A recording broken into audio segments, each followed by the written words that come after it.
The bus stop was almost empty when it happened. A freezing wind cut through the evening air, whipping snow across the deserted street.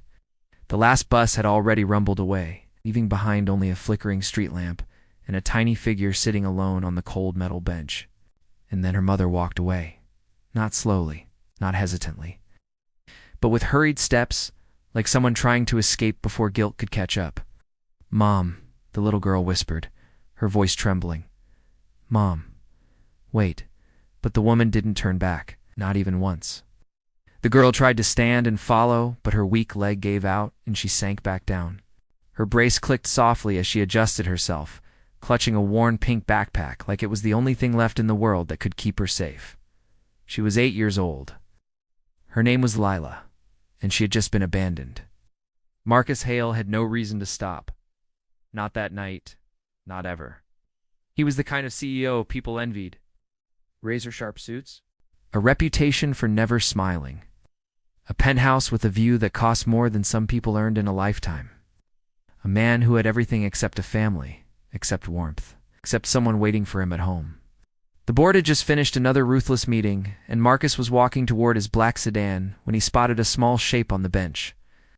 At first, he thought it was just another commuter, but when the wind blew stronger and the shape didn't even flinch, something tugged at him.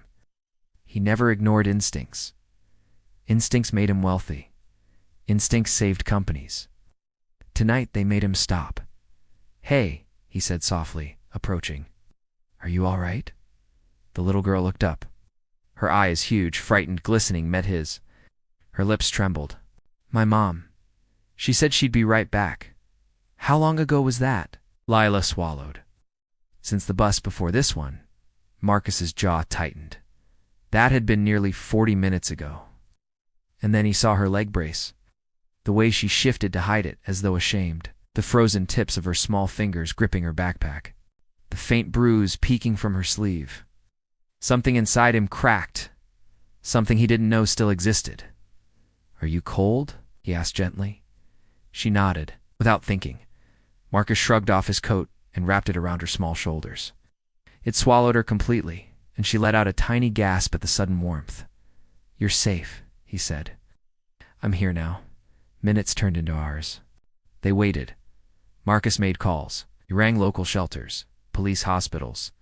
No one had reported a missing child. No one was looking for an 8-year-old girl named Lila, sometimes Lila whispered. Her eyes downcast. "My mom says I make life harder because of my leg, because I can't run fast like other kids. Maybe she's tired." Marcus felt his heart twist painfully. He knew abandonment too well. As a boy, he had been left at an orphanage doorstep without explanation. The memory pulsed like an old bruise. "Listen to me," he said quietly, kneeling to her level. "What happened to you is not your fault. Someone failing to love you doesn't mean you are unlovable." Lila blinked back tears. "You promise?" He placed his hand over hers. "I promise." That night, instead of returning to his penthouse, Marcus took Lila to the hospital for warmth and safety. He stayed with her through paperwork, questioning, examination, something no one had ever done for him as a child. Nurses whispered, stunned at the cold. Unreachable CEO Marcus Hale sat beside a little girl, holding her hand while she slept. Eventually, social services arrived. They talked about temporary foster care, about waiting periods, about procedures. Lila's grip on his hand tightened each time someone mentioned separation. "Will you stay until they take me?" she whispered, throat closed. "I'll stay as long as you need." But when the social worker finally came to bring her to a temporary facility, Lila broke. "I don't want to go," she cried, reaching for him with both arms. "Please, don't leave me like she did." Marcus swore he felt his heart physically ache. He stood frozen, torn between the world he de-built alone and the world this small girl was begging him to enter. Her tears hid his sleeve. That was all it took. He turned to the social worker. "What do I have to do?" he asked, in a steady voice. "To apply for guardianship?" She blinked. "Sir, that's a long process. I have time," he answered. "And she has waited enough." Weeks passed, then months. Marcus rearranged his work schedule. He attended classes about childcare. He learned how to help Lila with physical therapy, cheering for her every small victory. He decorated a room filled with soft pastel colors and butterflies because she said they made her feel brave. The once cold CEO was seen carrying a pink backpack, attending school plays, and actually laughing when Lila told him silly jokes. And slowly, the lonely man who once ate dinner in silence began setting 2 plates on the table every evening. Finally, the day came. The adoption hearing. Lila squeezed his hand so tightly he felt her shaking. "Do you want this, Lila?" the judge asked gently. She nodded. Then, with a voice trembling but full of hope, she said, "He found me when everyone else walked away. He stayed. I want to go home with him." Marcus had prepared himself to stay calm. But when she said home, his composure broke. A single tear rolled down his usually emotionless face. The judge smiled. "Then from today onward, Marcus Hale, you are officially her father."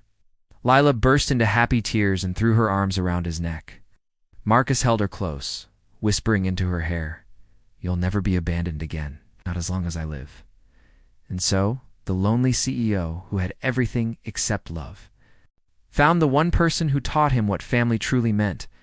Lila grew stronger. Her leg improved. She smiled more, laughed more, lived more, and Marcus, I finally understood what real wealth looked like. A small hand in his, a giggle echoing through his once silent penthouse, a child who chose him because he chose her first.